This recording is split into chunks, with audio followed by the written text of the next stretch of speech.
Selamat datang kembali.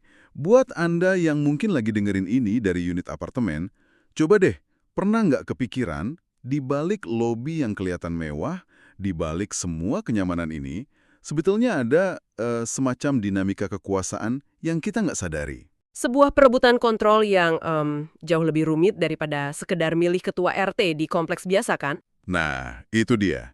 Anda ngirimin kami sebuah dokumen, dan jujur aja, pas saya baca nama filenya, main sendiri, itu udah langsung bikin penasaran. Dokumen ini ngebongkar polemik panas soal pembentukan P3SRS, atau gampangnya, Asosiasi Resmi Penghuni Apartemen lah ya, di ibu kota. P3SRS itu perhimpunan, pemilik, dan penghuni satuan rumah susun. Secara teori, ini badan hukum yang jadi suara Anda, para penghuni. Kuncinya di kata secara teori ya, karena dokumen ini menuduh prakteknya, wah, jauh panggang dari api. Jadi tugas kita kali ini, kita akan bedah bareng-bareng materi ini, kita telusuri dari mana masalahnya mulai, coba pahami istilah kayak politik ruang gelap, dan kenapa ini bukan cuma sengketa pengurus biasa. Ini soal pertarungan hak Anda sebagai pemilik. Ini potret tantangan tata kelola di ruang hidup kita yang makin padat, di mana transparansi itu bukan lagi kata manis, tapi fondasi. Oke, kita mulai dari akarnya ya. Menurut dokumen Anda, semua ini muaranya ke satu hal yang kelihatannya teknis banget dan mungkin membosankan. Proses verifikasi dan pembentukan daftar pemilih tetap atau DPT. Benar. Kenapa hal sekecil ini bisa jadi pemicu masalah segede ini? Karena DPT itu gerbangnya, gerbang utama dari semua proses demokrasi, sekecil apapun skalanya kan. Siapa yang boleh milih dan dipilih itu ditentuin di situ. Kalau gerbangnya aja udah rusak, ya semua yang terjadi setelahnya jadi patut dipertanyakan. Ini titik paling krusial. Dan disinilah kejanggalan pertama yang disorot dokumen Anda muncul. Tim verifikasi yang nyusun DPT ini katanya dibentuk sepihak. Maksudnya gimana tuh? Menurut keluhan warga di situ, partisipasinya nggak proporsional. Jadi mungkin ada 1-2 warga yang dilibatin, ya sekedar formalitas gitu. Tapi komposisinya nggak mencerminkan suara mayoritas pemilik. Oke. Coba bayangin aja panitia pemilu yang sebagian besar anggotanya dari satu kubu. Langsung muncul kan pertanyaan soal netralitas. Ini yang bikin warga dari awal udah skeptis. Masuk akal. Terus, kejanggalan kedua, beberapa anggota tim verifikasi ini ternyata nggak mau tanda tangan berita acara DPT. Ini kan aneh banget. Kalau prosesnya benar, kenapa nggak mau tanda tangan? Apa artinya penolakan tanda tangan ini? Itu red flag yang gede banget. Dalam dunia hukum, tanda tangan itu kan bentuk pertanggungjawaban. Kalau ada anggota tim yang nolak, itu sinyal kuat kalau mereka nggak setuju sama isinya. Atau merasa ada yang salah ya? Tepat, mereka nggak mau ikut bertanggung jawab atas hasilnya. Atau mereka melihat sendiri ada cacat serius dalam prosesnya. Ini kayak juri yang menolak menandatangani putusan. Pesannya kuat sekali ke publik. Dan puncaknya, ini yang paling bikin saya geleng-geleng kepala, DPT itu sendiri nggak pernah diumumin secara terbuka ke seluruh warga. Jadi warga diminta milih, tapi mereka nggak pernah tahu siapa aja yang punya hak suara. Ini gimana logikanya? Tepat sekali. Di titik inilah semua prosesnya jadi ya absurd. Coba bayangin KPU mau ngadain pemilu nasional, tapi daftar pemilihnya dirahasiain. Wah, ya nggak mungkin. Anda datang ke TPS, tapi nggak tahu nama Anda ada di daftar apa nggak. Legitimasinya langsung nol kan? Ini bukan lagi soal lalai, ini udah menyentuh hak fundamental warga untuk tahu dan mengawasi. Jadi, kalau kita simpulkan bagian awal ini, fondasi pemilihan ini udah goyah dari awal. Karena 3 hal. Tim verifikasi yang diragukan, dokumen yang nggak ditandatangani lengkap, dan paling fatal, Daftar pemilih yang rahasia. betul. Dan 3 hal ini jadi amunisi awal para penghuni buat bilang, tunggu dulu, ini ada yang nggak beres. Persis. Dan yang lebih bikin khawatir dari dokumen Anda ini, kayaknya ini bukan kejadian sekali jadi. Para penghuni ngerasa ini pola yang berulang. Sampai mereka punya istilah yang gamblang banget, bermain sendiri. Bermain sendiri tuh deskripsi yang sangat visual dan akurat untuk sebuah ekosistem yang tertutup. Artinya, semua mekanisme penting organisasi dari ambil keputusan, alur informasi, sampai uang, Semuanya cuma muter di lingkaran itu-itu aja ya? betul, berputar di lingkaran dalam yang sangat terbatas. Warga di luar lingkaran itu, yang padahal mayoritas, nggak dikasih akses sama sekali. Kebayang sih frustrasinya, Anda bayar iuran tiap bulan, pengen tahu uangnya dipakai buat apa, Anda nanya tapi nggak pernah dapat jawaban jelas. Di dokumen itu ada kutipan yang nyelekit banget. Biasanya tidak dijawab, atau hanya dijawab normatif tanpa substansi. Ini seperti bicara sama tembok kan? Iya, Dan tembok itu metafora yang pas. Tembok itu sengaja dibangun. Sikap diam dari pengurus itu bukan sikap pasif, itu strategi aktif. Dengan nggak jawab secara transparan, mereka ciptakan jarak. Mereka menegaskan kekuasaan. Ini sistematis mengikis kepercayaan. dan warga jadi bertanya-tanya apa sih yang disembunyiin di balik tembok itu, gitu ya? Tentu saja.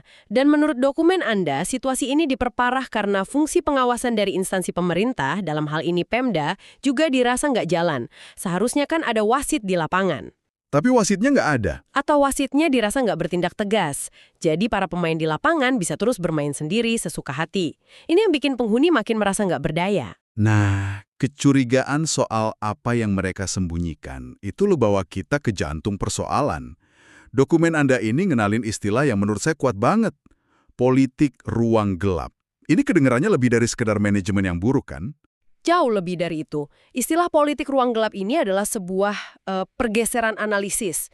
Ini bukan lagi cuma keluhan soal prosedur atau komunikasi yang jelek. Tapi sebuah tuduhan ya. Ini tuduhan bahwa ketidakterbukaan ini disengaja, terstruktur, dan dirancang untuk melayani kepentingan kelompok tertentu. Pertanyaannya bukan lagi kenapa mereka nggak transparan, tapi jadi siapa yang diuntungkan dari ketidakterbukaan ini. Dan dokumen ini nunjuk satu pihak, developer. Dari sinilah muncul konsep PT PSRS boneka developer. Ini tuduhan serius banget.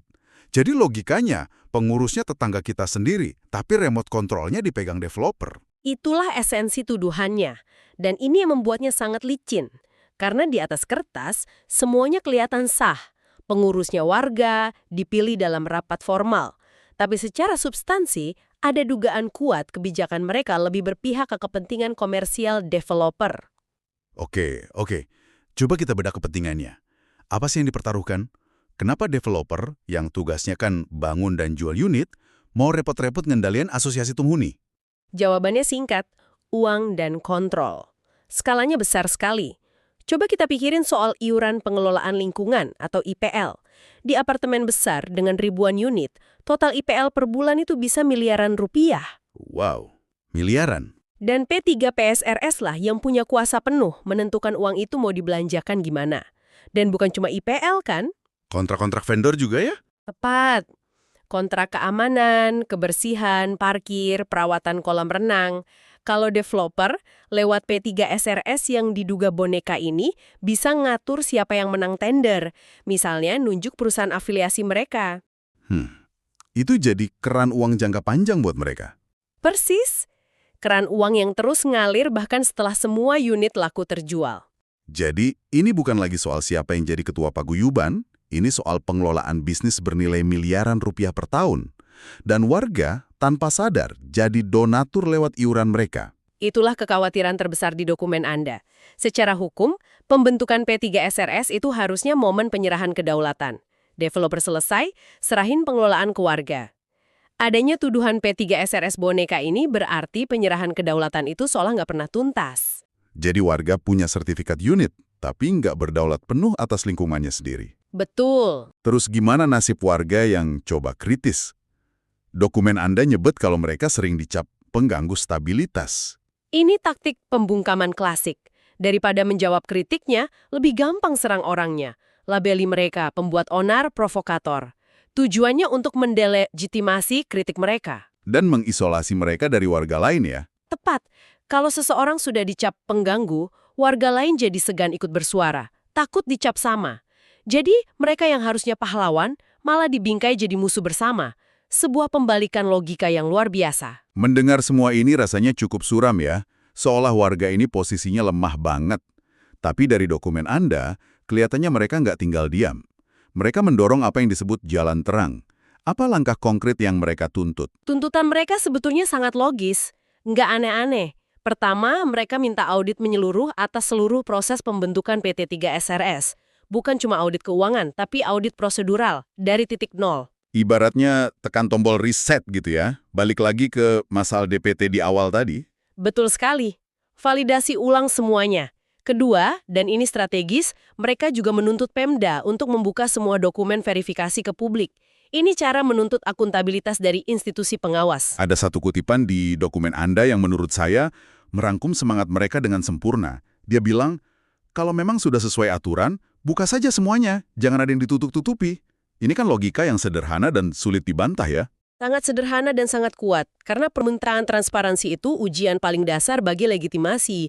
Organisasi yang berjalan benar nggak akan takut buka data ke anggotanya. Justru keengganan untuk buka data itu yang secara nggak langsung mengkonfirmasi kecurigaan warga. Kalau masalah ini dibiarin, apa dampak jangka panjangnya?